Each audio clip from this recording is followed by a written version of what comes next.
Ինչ լավ է, որ այսօր Կիրակի է եւ 12:30 է եւ դու վերադարձել ես Հերմինե Ստեփանյան TV YouTube-ի պաշտոնական ալիք։ Չնայած Կիրակի էլ չլինի այլ օր, միևնույն է դու YouTube-ով միշտ կարող ես դիտել step by step-ը։ Եթե անցյալ շաբաթ բաց ես թողել, ապա անպայման վերադարձիր եւ դիտիր, որովհետեւ այն բոլոր խորհուրդները, որ տալիս եմ, միշտ ակտուալ են։ Միշտ կարելի է դիտել, կարդալ,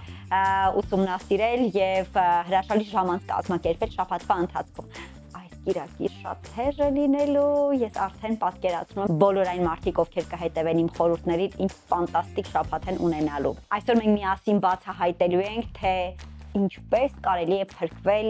անմարդաբնակ կղզում։ Կամ միասին կբացահայտենք, թե ինչ մութանցիալ կարող է ունենալ դիրիժորը։ Մյուս հետաքրքիր բացահայտումը, որ անելու ենք, դա մենք պարզելու ենք, թե ինչ գոռոց է, որ մենք գրեթե բոլոր ֆիլմերում լսում ենք։ Եվ շատ հետաքրքիր բացահայտում Կոստան Զարյանի մասին, այնպես որ հարմար տեղավորվիր ու սկսի դիտել այս շաբաթվա step by step-ը, ինչպես Հայկն է տեղավորվել հարմար իր նոր բազկաթոռում։ Իմիջիայլոց ինչ սկսել ենք, ուզում եմ ասել, լուքդ վերջն է, Հայկ։ Շնորհակալ եմ շատ։ Հատուկ ես հագնվել նկարահանման համար։ Կարո՞ղ եմ միշտ սենց Այդ սիրուն գույն է, էլի ինձ թվում է մեր հաղորդման մեջ։ Խնդիր չկա։ Բոլոր նկարների ժամանակ սենց կլինի։ Ես ինձ միշտ մի հատ բան է հետաքրքրել, դու ո՞նց ես կարողանում համ լինել հաղորդման գլխավոր օպերատորը աչքը, համ լինել գլխավոր գործող անձանցից մեկը։ Սպոնտանա տեղի ունեցել։ Չի դժում, չէ՞, բայց ոչ մի Ընդհանրապես։ Իրականում հանդիսատեսը կարող է վստահ լինի, որովհետև ֆոկուսի մեջ ես դու, ես էլ երրորդ կադրի մեջ, լուսավորությունը գժականա Համաձայն եմ։ Դրա համար ոչ մի բան անենք ստանալու կամ մտածելու։ Բայց ես էլ եմ քո գործից ուզում։ Կնոպկա։ Կնոպկա սեղմել, իրականում թող հանդիսատեսը իմանա, որ այս սեթափը 3 ժամ է տևում հավաքելը, մինչև 3 ժամ։ Ոնց որ մենակ եմ անում։ Ու 3 հատ կամերա ես եմ ամեն ինչ սեթափ անում, դրա համար Հայ ես հանգիստ եմ նստած, որովհետև ամեն ինչ այնքան լավ է արված, որ մենք կարենք ցած հանգիստ նստենք, այնպես որ դուք էլ հիմա հանգիստ տեղավորվեք ձեր բազկաթոռին, բազմոցին անկողնում, ինչպես Հայկն է տեղավորվել եւ շարունակեք դիտել։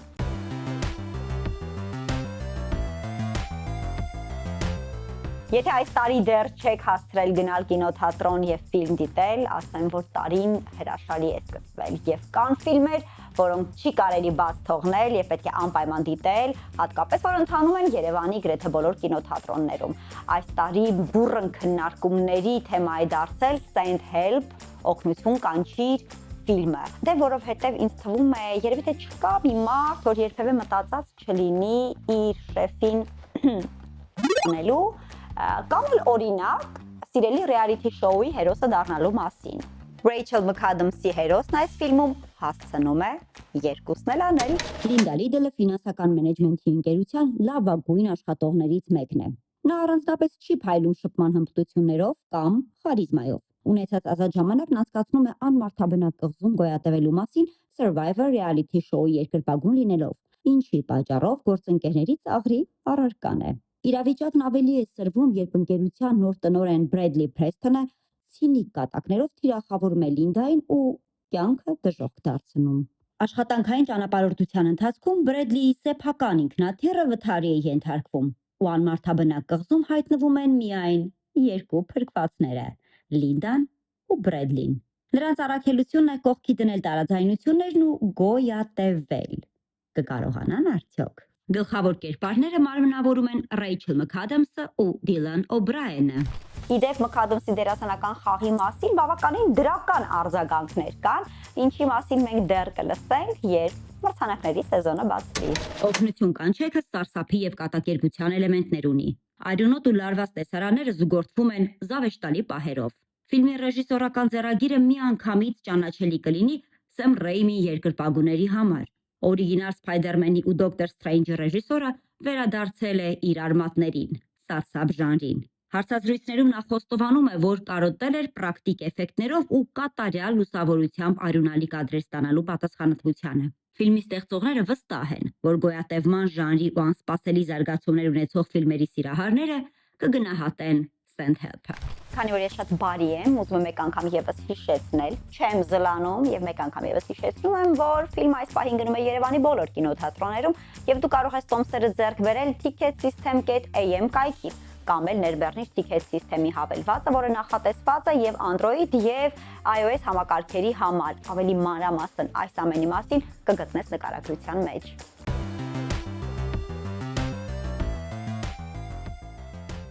Ես երբևէ չէի մտածի, որ հոգեբանական դրամա եւ դիրիժոր բառերը կգումարեմ։ Իսկ երբ այս հավասարմանը նաեւ ավելանում է Կեյթ Բլանշետ անունը, մենք այստեղ բոլորս պատրաստ ենք հանձնվել։ Եթե դու երբևէ չես մտածել, որ կարող ես դիտել դիրիժորի մասին, այնպիսի ֆիլմ, որը քեզ էկրաններին կգամի, ապա ասեմ, որ Թարը հենց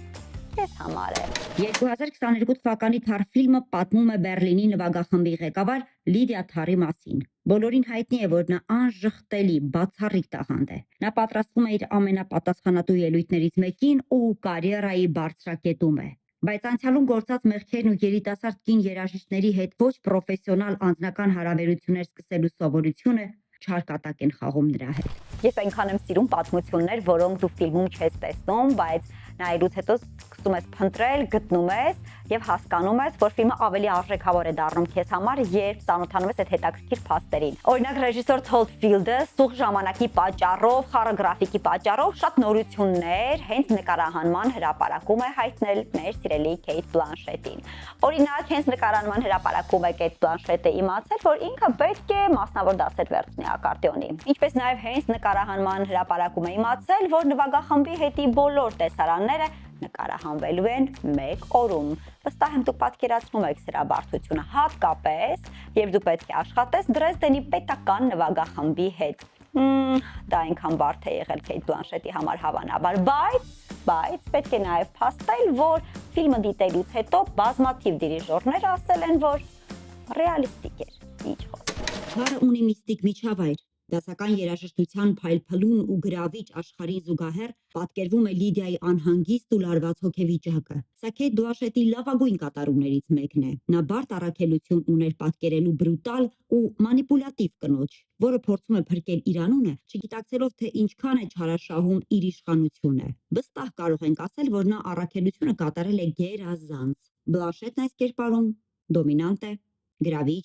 ու խարիզմատիկ։ Նրա մարմնավորումը շատերին ստիպել է մտածել, որ Լիդիա Թարը իրական մարդ է, սակայն սա հորինված ու հավաքական կերպար է։ Նրա պատմությունը արձագանք է Քևին Սփեյսիի կամ Հարվի Վայնշթեյնի սկանդալներին, երբ հանրությանը հասանելի դարձավ սիրված ու լայն լսարան ունեցող մարդկանց մռայլ կողմը։ Թար ֆիլմը իսկական նվեր է կինոմանների համար։ Բազմաթիվ վերլուծելու դրվագներ, հետաքրքիր դրամատիկ պահեր եւ ֆանտաստիկ դերասանական խաղ։ Թե ինչպես նայել ֆիլմը դու կգտնես նկարագրության բաժնում։ Չմոռանամ ասել, որ անպայման բաժանորդագրվի Հերմինե Ստեփանյան TV YouTube-ի պաշտոնական ալիքին, որտեղ կարող ես դիտել եւ Step by Step-ը եւ իմ մյուս նախագծերը։ Սպասում եմ կոմենտներին։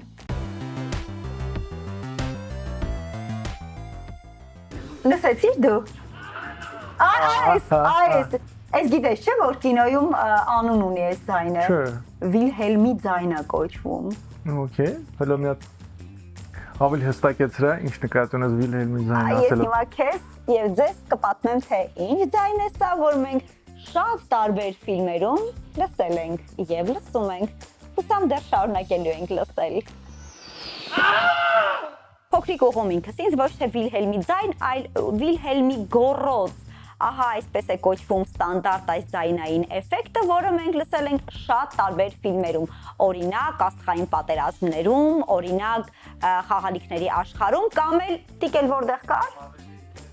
Կամ էլ Մատանիների տիրակալում։ Գոռոցը ձայնագրվել է 1951 թվականին հեռավոր թմբուկներ ֆիլմի համար։ Իսկ գոռացողը երգահան ու դերասան Շեբ Վուլին է։ 50-ականներին այս ձայնային էֆեկտը օգտագործելը բյուջե խնայելու միջոց էր։ Անվանումը գալիս է շարքային Վիլհելմի անունից, որը կերպար էր գոռոցն օգտագործած ֆիլմերից մեկում։ Վիլհելմի գոռոցի աստղային ժամը եկավ, երբ Բեն Բերթը, Աստղային պատերազմների հնչյունային ռեժիսորն, այն օգտագործեց առաջին ֆիլմում, իսկ հետո բազմաթիվ այլ ֆիլմերում, որտեղ աշխատել էր, մինչև որ էֆեկտը չդարձավ նրա այցեքարտը։ Ամեն անգամ, երբ ինչ-որ մեկը ընկնում էր բարձր տեղից կամ կրակոցից վիրավորվում էր, օգնության էր հասնում Վիլհելմի գոռոցը։ Մինչև հիմա էլ տարբեր ֆիլմերի եւ սերիալների ռեժիսորներ իրավունքները ձեռք են բերում օգտագործելու համար հենց այս գոռոցը։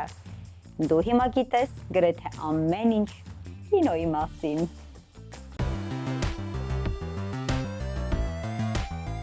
Մի քանի շաբաթից տեղի կունենա Օսկարի ամենամյա մրցանակաբաշխությունը։ Մարտի 15-ին Օսկարի 98-րդ մրցանակաբաշխությունն է։ Եվ ես ուզում եմ ասել, որ բավականին հետաքրքիր եւ թեժ է լինելու, որովհետեւ 2025-ին բազմաթիվ հետաքրքիր ֆիլմեր կային, որ դիտելու արժանի էին եւ քննարկելու արժանի էին, եւ հիմա հենց այդ ֆիլմերն են, որ եկել են Օսկար 2026։ Բայց մենք պետք է մեր դասերը սովորենք եւ սերտենք մինչ Օսկարը, որովհետեւ չի կարելի պարզապես անպատրաստ դիտել Օսկարը։ Մենք պետք է պատրաստ լինենք, պետք է դիտած լինենք բոլոր կարևոր ֆիլմերը եւ դրա համար էլ ես հիմա ամեն շաբաթ քեզ կառաջարկեմ ֆիլմեր, որոնք առաջադրված են Օսկարին։ Եվ այսպիսով, այսօր մենք խոսելու ենք Օսկարի ամենահավաքնորդ ֆիլմերից մեկի մասին՝ լավագույն ֆիլմ անվանակարգում։ Խոսքս Փոլ Թոմաս Անդերսոնի Կռիվ կռվից հետո ֆիլմի մասին է։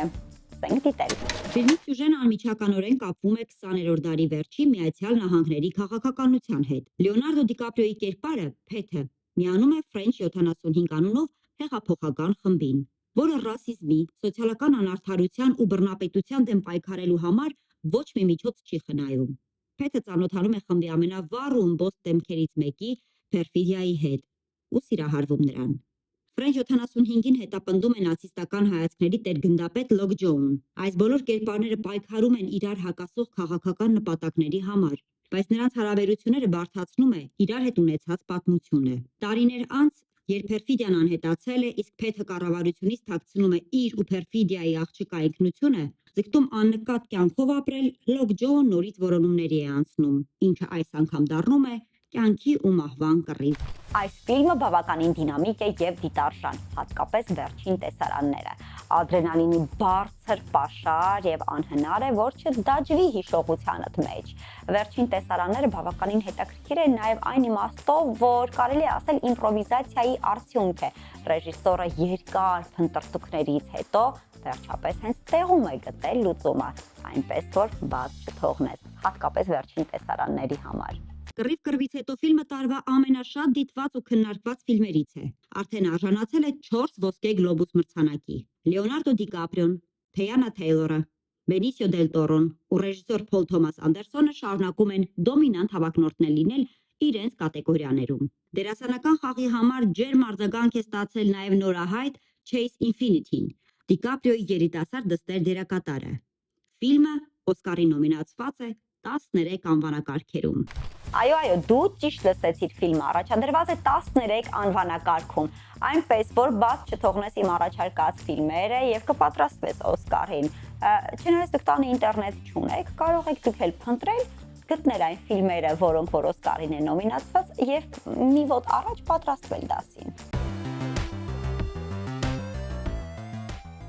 Ես վստահ եմ, որ ձեզանից շատերը իրենց երեխաների հետ գնում են ներկայացումներ դիտելու։ Եվ այս հրաշալի առիթը ուզում եմ օգտագործել մեկ անգամ եւս շնորհավորել իմ սիրելի Սոս Սարգսյանի անվան համազգային թատրոնի ողջ անձնակազմին թատրոնի նոր շենք ունենալու համար։ Թատրոնը զինված է ամենավերջին տեխնիկայով, հրաշալի բեմ, հրաշալի դահլիճ, լուսային համակարգեր, այնպես որ բաց չթողնեք ոչ մի ներկայացում։ Իսկ այսօր ուզում եմ առանձնացնել ձեր եւ ձեր փոքրիկների համար բարկանում ես կամ այսպես բարկանում ես ներկայացումը։ Ներկայացման հիմքում մեր սիրելի հեքիաթներն են։ Բարկանալ, թե չբարկանալ, այս է խնդիրը։ Չէ՞ որ բարկացողը շատ բան է կորցնելու։ Ներկայացման երկու գործողություններից առաջինը ներկայացնում է Հովհաննես Թումանյանի Տեժն ու ծառան հեքիաթը, իսկ երկրորդը Հանս Քրիստիան Անդերսոնի Ծերուկն իր գործը գիտին։ Այս երկու ստեղծագործություններն իրար է կապում բարկության զգացմունքը։ Առաջինում տիրոջ ու ծառայի միջև հայտնի պայմանավորվածությունն է բարկանալու մասին, իսկ երկրորդում ակնկալիքը, որ ծեր կինը չի բարկանա իր ամուսնու վրա անհեռատեսորեն իրենց ձին շուկայում փոխանակելու համար։ Ներկայացման հիմքում ընկած է Տերն ու ծառան թատերային ներկայացման միջոցառումը եւ իհարկե գլխավոր դերասանուհու Տաթև Ղազարյանի ֆալցետային ծիծաղը, որը կարող եք վայելել ներկայացման ընթացքում։ Բեմադրիչը Նարինե Գրիգորյանը հետաքրքիր խոստովանություն է արել, որ բեմադրությունից հետո սկսել է վերարժեքավորել բարկությունը առհասարակ եւ հիմա ամեն անգամ, երբ բարկանալու առիթ է ունենում, մի պահ կանգ է առնում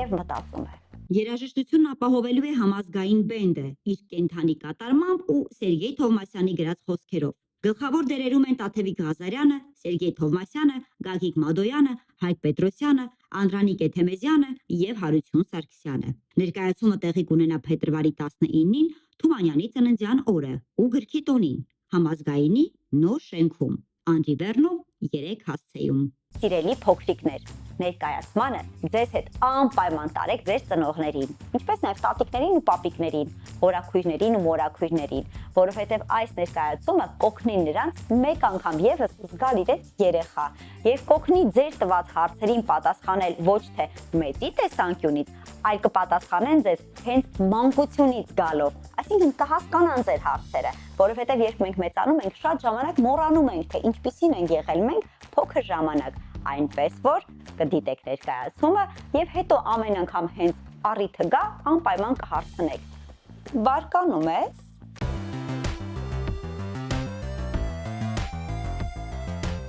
Երևանի մետրոյում կպցրած պաստառները նկատել ես, վստահ եմ նկատել ես, որովհետև այդ պաստառները Կոստան Զարյանի մասին են։ Մի հրաշալի ցուցադրություն կա, որը կբացահայտի մեզ համար Կոստան Զարյանին ոչ թե որպես միայն գրող, այլ որպես արվեստագետ, բառից ամենալայն իմաստով։ Կողբ հիմնադրամը Կոստան Զարյանի 140-ամյակին նվիրված մի հրաշալի ցուցադրություն է իրականացրել, որի փակմանը մնացել է ընդամենը 2 օր եւ ընթանում է ցուցադրությունը Գեղագիտության ազգային կենտրոնում, այնպես որ ունես ընդամենը 2 օր, որպեսզի բաց չթողնես այս հրաշալի միջոցառումը եւ կարողանաս բացահայտել Զարյանին այլ կողմից։ Ցուցահանդեսը նպատակ ունի Կոստան Զարյանի հարուստ գրական ժառանգությանը ծանոթ այցելուներին տեղեկացնել նաև նրա նկարչական տաղանդի մասին։ Տարածքում ներկայացված են նրա նկարները, գծանկարները, այդ թվում կնոջ Ֆրենսիս Բրուքսի հետ համատեղ արված գործերը։ Բրուքսը մեծ դեր է ունեցել մեծանուն արվեստագետի ստեղծագործական կյանքում, եւ նրա անձնական աշխատանքները եւս ցուցադրվում են։ Միջոցառմանը ներկայացվում են Զարյանի կյանքի հետ կապված բացառիկ նմուշներ, ինչպես օրինակ նրա գրամեքենան, Մարտիրոս Սարյանի կողմից արված դիմանկարը եւ Մինաս Ավետիսյանի կողմից արված դիմանկարի բնօրինակը։ Կողբ հիմնադրամը համագործակցել է Աշխեն Մուրադյանի հետ։ Նրա ձեռքով արված նկարազարդումներն այցելուներին կներկայացրեն դրվագներ գրողի կենսագրությունից, ինչպես նաև տարածքում հասանելի էկրաններին կցուցադրվի կենսագրական ֆիլմաշար։ Այցելուները նաև եզակի հնարավորություն ունեն տեսնելու Մկրտիչ Մազմանյանի ձեռքով արված քանդակը։ Կոստան Զարյանը բացի տաղանդավոր լինելուց նաև նեթվորքինգի սկիլերին հրաշալի տիրապետող մեկն էր։ Կյանքում չեք կարող պատկերացնել, թե ինչ հանրահռչակ մարդկանց հետ էր նա մտերիմ։ Օրինակ, մտերիմ է եղել Մարկ Շագալի հետ։ Այո, դուք ճիշտ լսեցիք, Մարկ Շագալի հետ։ Ինչպես նաև ոչ ավել, ոչ պակաս խնդրել է Պիկասոյին ձևավորել իր բաբելոնյան աշտարակ ամսագրի շապիկը, կամ օրինակ Զարյանի պոեզիայից ոգեշնչված իտալացի կոմպոզիտոր Օտարինո Ռեսպլիգին գրել է օրատորիա, որը ցավոք մենք դեռ չենք լսել։ Միջոցառման շրջանակներում կարելի է տեսնել նաև Զարյանի զավակների աշխատանքները, լսել նրա մասին բանաստեղծություններ։ Մի խոսքով ներս մտնել անտեղյակ ու դուրս գալ որպես Զարյանագետ։ Ցուցադրությունը սկսվել է փետրվարի 8-ին, ավարտվելու է փետրվարի 16-ին։ Ուզում հասկանամ, ես հիմա լուրջ նստած տեքստի վրա եմ աշխատում, դու խաղ ես խաղում։ Հա, Շատ հանճարեղ ես դու, Հայկ, իհարկե։ տեքստը քո պարտականությունների մեջ է մտնում, իսկ հիմա խաղալ է։ Դեն չի։ Ես ընթացքում տեքստս կնայեմ, ուրեմն սոցիալական մեդիայում բուրըն քննարկումներ սկսվեցին, երբ 2 տարի առաջ հայտարարվեց, որ Հոլիվուդը պատրաստվում է էկրանավորել Էմիլի Բրոնտեի Մոլեգին հողմերի դարավանդը գիրքը, իսկ գլխավոր դերերում Մարկի Ռոբինս ու Ջեյքոբ Էլորդին։ Կտա շարունակեմ խաղալ։ Ինչ եմ անում, հրում եմ այն մյուս մեքենային։ Մեքենային խփում ես, արկու կգնա, հիմա իրանք էլ քեզ են խփում։ Իրանք են հիմա բոնուս տանում։ Լավ անհետաքրքիր է արդեն։ Ոսկրես խաղը անհետաքրքիր լինի։ Ահա, եւ այսպիսով դասական գրականության գիտակները տեսնելով քասթինգը, առաջին կադրերն ու ֆիլմի մարքեթինգային կամպեյնը կասկածներ ունեին, որ ֆիլմը հավատարիմ չի մնա բնագրին, դե ինչպես նախորդ էկրանավորումների ժամանակ այս ֆիլմի եկեք չմոռանանք, այս գրքի չմոռանանք։ Իսկ ֆիլմի ստեղծագործական թիմը պնդում էր եւ փորձում էր ապացուցել ճիշտ հակառակը։ Ֆիլմն արդեն պատրաստ է։ Մեծ պրեմիերան տեղի է ունեցել փետրվարի 14-ին։ Այս բուրըն դեբատի մեջ կողմ բռնելու եւ սեփական կարծիք ունենալու միայն մեկ ձև կա։ ընթերցել գիրքը, հետո գնալ դիտելու ֆիլմը եւ հետո նոր բացելու դժոխքի դարպասները, ասել է թե Letterboxd-ն ու Twitter-ը։ Ես թերևս զերծ կմնամ եւ ձեռնպահ կմնամ եւ միայն կառաջարկեմ այս պահին կարդալ գիրքը։ Նոր ադապտացիայի ռեժիսորը Էմերալդ Ֆենելն է։ Saltburn ու Խոստումնալից աղջիկը ֆիլմերի հեղինակը, իսկ գլխավոր դերերում Margot Robin ու Jacob Elordi են։ Մոլեգին հողմերի դարավանդը կամ Wuthering Heights-ը համարվում է անգլիական գրականության դասականներից մեկը։ Էմիլի Բրոնտեն երկար ժամանակ չէր կարողանում գտնել մեկին, որ կհրատարակեր իր վեպը, մինչև նրա մեծ քրոջ Շարլոտ Բրոնտեի Ջեյն Էյրը վեպը չդարձավ ողջ Անգլիայի սեղանի գիրքն ու ստիպեց հրատարակիչներին շանս տալ Շարլոտի նույնքան տաղանդավոր քրոջը։ Ի վերջո վեպի վերջնական, խմբագրված ու սրբագրված տարբերակը տպագրվեց Էմիլիի մահվանից հետո, Շարլոտի օգնությամբ։ Գրքի գլխավոր հերոսը Հիթքլիֆն է, որին մանուկ հասակում որդեգրում է անգլիացի մեծահարուստ Միստր Ընշոուն։ Ընտանիքի մեծ մասը Հիթքլիֆին վատ ընդունելություն է ցույց տալիս աղքատ ընտանիքից լինելու եւ մուգ մաշկի պատճառով։ Գրքի սյուժեի անբաժան մասն է, որ Հիթքլիֆի համար հարուստ, զտարյուն, սպիտակամաշկ անգլիացի չլինելը մի շարք խնդիրներ է առաջացնում։ Ընշոուի դուստրը Քեթրինը ընկերանում է նրա հետ ու դառնում տղայի միակ հենարանը։ Վաղ տարիքից առանց պատճառի չսիրվելը աստիճանաբար Հիթքլիֆին դարձնում է դաժան ու հաշվենկատ մարդ։ Քեթրինի հետ նրա հարաբերությունները դառնում են բարդ ու տոքսիկ։ Հետագա իրադարձությունները տեղի են ունենում Էրնշոու եւ Լինթոն ընտանիքների շուրջ։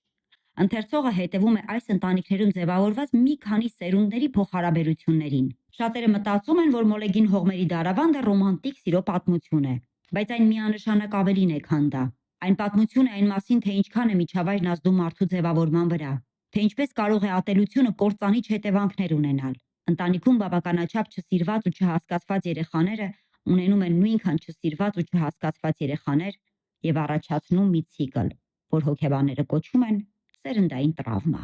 Էմիլի Բրոնտեի կերպարները բազմակողմանի են եւ ունեն թերություններ, ունեն առավելություններ, ինչպես իսկական մարդիկ։ Գրքի թեմաները զարմանալիորեն ակտուալ են, որովհետև եւ միլենիալները եւ Gen Z-ն ամենաշատն են ուսումնասիրել սերնդային տրավմաները եւ փորձում են իհարկե կոտրել այդ ցիկլը։ Դրա համար 19-րդ դարում գրված գիրքը կարող է օգնել 21-րդ դարի սերնդին ավելի լավ հասկանալու երևույթները, ինչպես նաեւ վերլուծելու իրենց եւ նախորդ սերնդի բաց թողումները, որպեսզի նաեւ չփոխանցեն եկող սերնդին։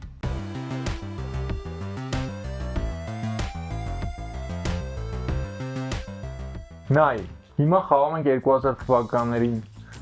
հրապարակված Need for Speed Porsche Unlimited Edition-ը։ Ես այդ թվականներին այնքան զբաղված էի, ոչ մի խաղից տեղյակ չեմ։ Ինչ էի անում, որ այդպես զբաղված էր։ Դու վստահ ես, որ ուզում ես լսել։ Հա, ինչ կլինի որ։ Ես 2000-ականների սկզբում ուրեմն սովորում էի Երևանի թատրոնի եւ կինոյի պետական ինստիտուտում։ Ես 4 տարի հետո ընդունվանդ է։ Ահա, այդ ընթացքում համազգային թատրոնի ստուդիայում էի նաեւ, ինչպես նաեւ Սունդուկյան թատրոնի ներկայացումներում էի ներգրավված, աշխատում էի Հայրենիք TV-ում եւ Դար 21-ում եւ այդ ամենը 2000-ականների 2001-ից սկսած։ Դրա համար sense խաղեր չեմ խաղացել, բայց իսկ ուշ չի, չէ՞, բացը լրացնելու համար։ Ընդհանրապես ուզում ես խաղաս։ Օ, կտոց։ Okay։ Մերսի։ Ay, mi mar. Ոչինչ, հեսա։ Կարամ չեմ հատ նորից սկսվի։ Մի հայկը ինձ սովորեցնում է այս խաղը խաղալ, ես արագ ասեմ, որ եթե բացեք թողեն նախորդ 2 step-by-step-երը, ապա անպայման գտեք 2 էպիզոդներ եւ դիտեք։ Իսկ այս հաղորդումը իհարկե Կիրակի ժամը 12:35 կլինի Հերմես Ստեփանյան TV YouTube-ի իմ պաշտոնական ալիքին չմոռանաք բաժանորդագրվել եւ թողնել մեկնաբանություններ կհանդիպենք որ պահին որ ցանկանաք որովհետեւ մենք YouTube-ում ենք Դեսի լրիվ դիջանի բաներն է ոլորաններն է գիտես մենակ այսինչ չկա Այ ես հասկացա որ պարզապես դեր խաղալիքների գներն են փոխվում Վերջ Այսօրվա համար այսքանը